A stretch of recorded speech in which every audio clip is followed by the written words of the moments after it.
Hey, what's going on, everyone? How you doing? Hopefully you're doing well. Got another Twitter trash for you. And I'm really curious, I've been doing this since 2017. I know I've mentioned this before, but I think I'm actually going to start numbering these things because I'm just like, how many of these have I done? But I keep doing them because I really enjoy doing them. There's never enough trash. Like, the trash never ends. There's new trash every day on the internet, and especially Twitter. So I'm excited to do another one. I got a lot of tweets lined up for you. A lot of just so much trash. But before we get into it, I have to give a big shout out to today's sponsor. And I'm really excited because they're returning, the returning champions, Raid Shadow Legends.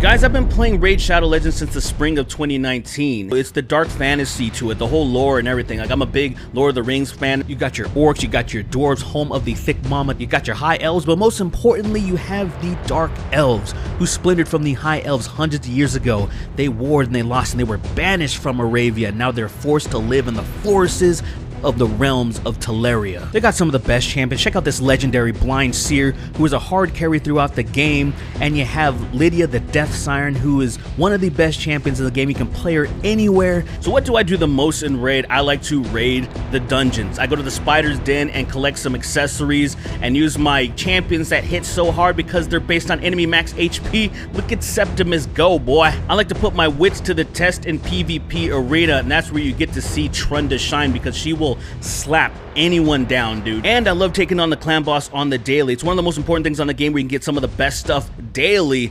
And guess what, guys? My clan still has slots available, so if you act fast, you can join me. Raid always has new features and events drop in the game, and it is October, so that means it is Halloween month. They always drop special champions that are themed around Halloween. And I'm telling you, one of the drops that they did produced one of the best champions in the game, Madame Saris. I mean, she is the best. So if you guys are ready to get started with Raid Shadow Legends, all you gotta do is click the link in the description or scan the QR code on the screen and you'll get an epic hero, Kanaru, who is amazing in the Doom Tower, 200 silver, 1 XP boost, 1 energy refill, and 1 ancient shard, so you can summon an awesome champion as soon as you get in game. The items will drop in your inbox and will be there for the next 30 days. And now, let's get to some trash. Supreme victory! So I had to end up reshooting this video because of a file corruption, so we're already off to a great start. But before I talk about Dave Chappelle, I gotta get something out of the way that it just bothered me. It's just gnawing at me a little bit. So a few days ago, The Rock, he did a collaboration with Tech9, and it's whatever, you know, it just sounds like The Rock. It's not anything to be amazed about. It's just, oh, The Rock's rapping, oh cool. But the thing is, I made a little jab at The Rock because I love The Rock. You know, I have a lot of his merchandise and stuff that he sells because I'm a fan of the guy. He's claimed that he's natty, right? He says that he's a natural bodybuilder, and it's laughable when you see how insanely huge he is. It's funny that there's people that think that this is actually a real thing that you can achieve with just hard work and genetics. You know, it's like, yeah, you need all of that hard work, genetics, and you need roids. You need roids. So I said this: I still can't believe this walking steroid claims to be natty. And here's a couple of the responses. Have you ever met a Samoan, given a personal trainer, a strict diet, and millions of dollars? They'd all look like him. This is a genuine thought that somebody holds, and I appreciate the person that actually wrote this, so I'm gonna block their name out for respect. But I'm just like,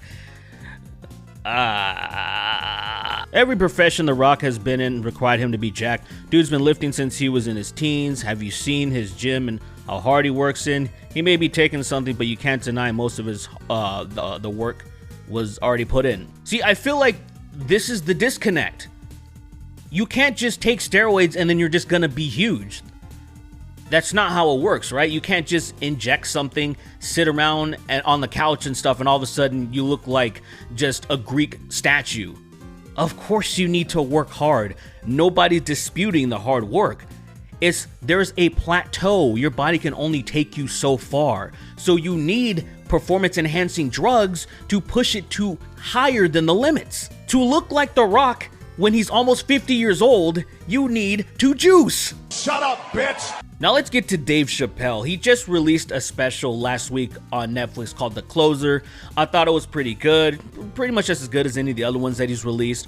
But this one came with much more controversy because people are claiming that he's doubling down with his transphobia and stuff, and he's pitting marginalized groups against each other and all this stuff. Because, so like a synopsis, if you haven't seen it, where he just kind of talks about like his beliefs about transgenderism, or like say his views on certain things, and people think it's very transphobic. And basically he's kind of saying like, don't try to downplay or disparage his point of view, especially when it comes to human rights and stuff, and the black community and the black struggle and stuff like that. And so he's coming from it from his place, and they're really angry about that. And I'm not going to go through all the tweets. There's one that kind of encapsulates like what people are saying about why they're angry. I work at Netflix. Yesterday we launched another Chappelle special where he attacks the trans community and the very validity of transness, all while trying to pit us against the other marginalized groups. You're going to hear a lot of talk about offense. We are not offended. Yeah, so they're claiming they're not offended or anything. It's not about like, oh, my fifis are hurt, like you're doing damage to this, and that's the whole uproar and stuff. And then things got crazier because of this tweet. The Verge, being scumbags, they wrote an article and really just use that clickbait to ruffle people's feathers. Netflix suspends trans employee who tweeted about Dave Chappelle's special. Now that article got shared like wildfire. I mean, it went crazy. So many people were outraged, like, I can't believe this is happening. We definitely need to get Dave Chappelle off the platform, blah, blah, blah, so and so and that. But here's the thing.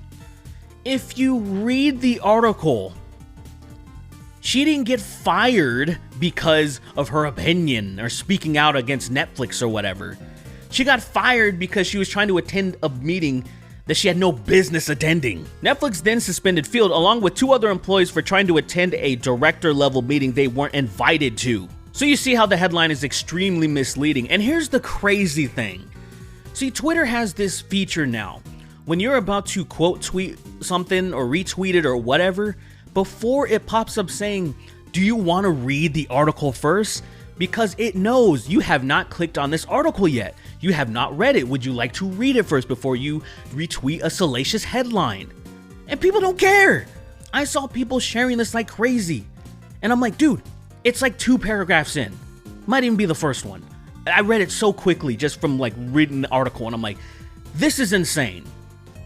This is the discommunication that we have because of, these garbage companies like The Verge that are trying to, they're trying to hurt Dave Chappelle.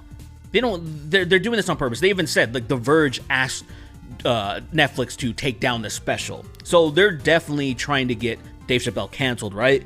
And that's why they wrote this headline, even knowing that this person didn't get fired for having an opinion. They got fired for being an idiot.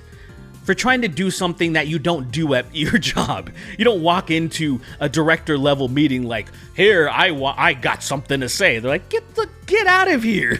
Humans have been in existence for 300,000 years. Money only 5,000. We did it for 250,000 years. I promise you, we don't have to keep fucking with money.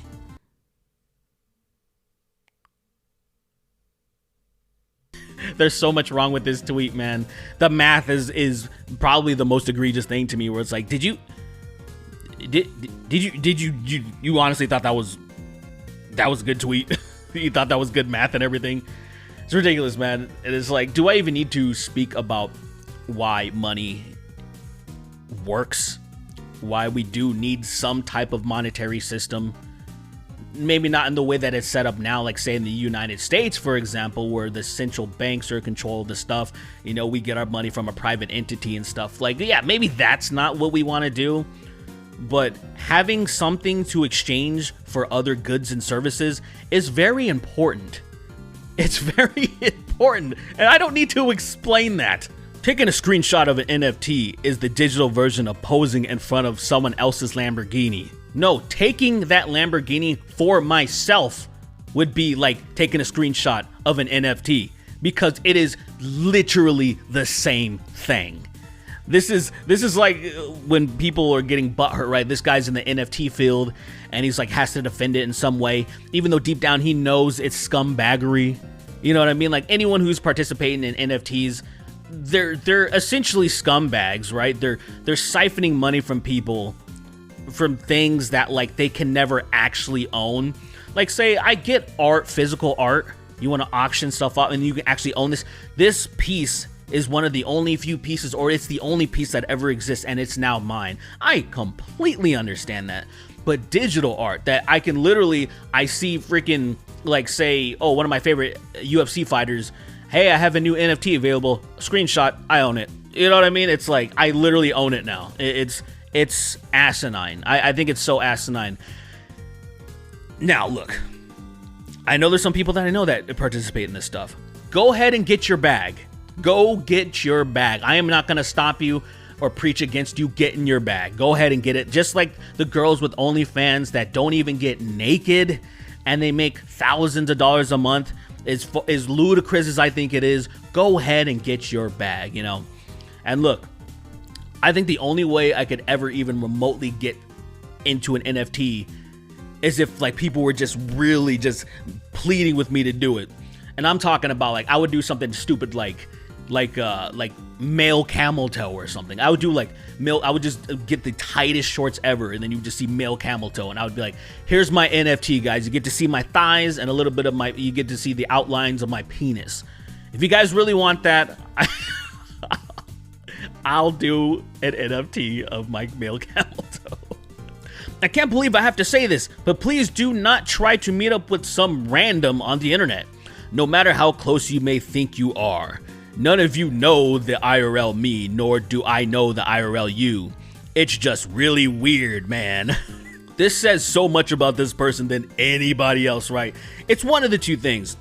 This person either got catfished, which is very likely, or this person is a weirdo scumbag and is warning people, do not meet them in person, right? Because most of the world now is in the digital age, and that's how they meet people now.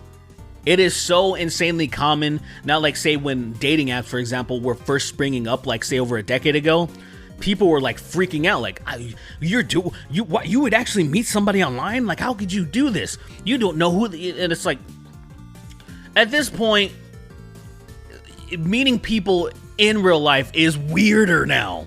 Like genuinely, go walk up to somebody at the mall or at a theme park or just wherever, right, at a grocery store, and try to chat them up and try to get their number and stuff.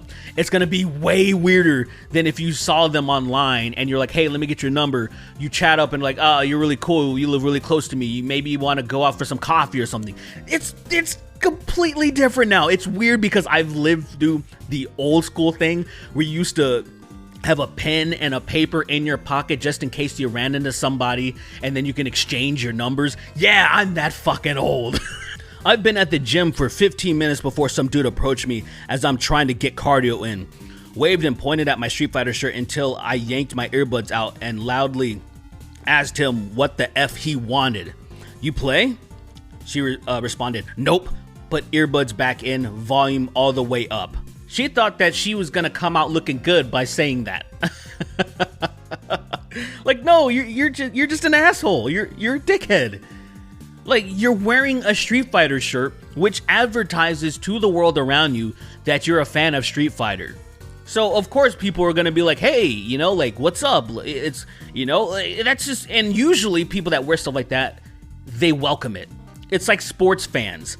Sports fans wear their attire to signal to other people that they're fans of that sport, of that team, or whatever. And then when other people like, oh, Raiders, whatever, and stuff like that, then people, they have a small little connection, then they go about their business. When I would go to the gym, I'm talking about, not even just the gym, but the gym in particular, I remember, but I'm saying anytime I go out wearing my Rusev Day shirt, I get stopped. People are like, oh, that's dope shirt, like, oh, happy Rusev Day, like, it's great, I love it. That's why I'm wearing it. I'm not wearing it just for myself. That wouldn't make any damn sense. What would be the point of even having a shirt with anything on it? You're advertising it to the rest of the world. So, you being a dickhead for wearing a Street Fighter shirt, like, is so stupid. don't wear anything. No, I'm talking about if you don't want people to approach you about something specific that you're wearing, just wear a blank shirt. And I mean that genuinely. If you don't want to advertise yourself, make yourself a lot more stealthily, right? I mean, come on. Quit being a bitch. All right, ladies and gentlemen, that's going to do it for today's Twitter trash. Thank you so much for watching. I appreciate it. I would appreciate if you left a like and if you left a comment. You know, I don't even care if you don't have anything to say. Just leave the number 69 in the comments just to show that you made it this far and you want to help the sleeping algorithm. But anyway, y'all take care. Thank you to everybody that supports me. I appreciate you guys to death, and I'll see you in the next one.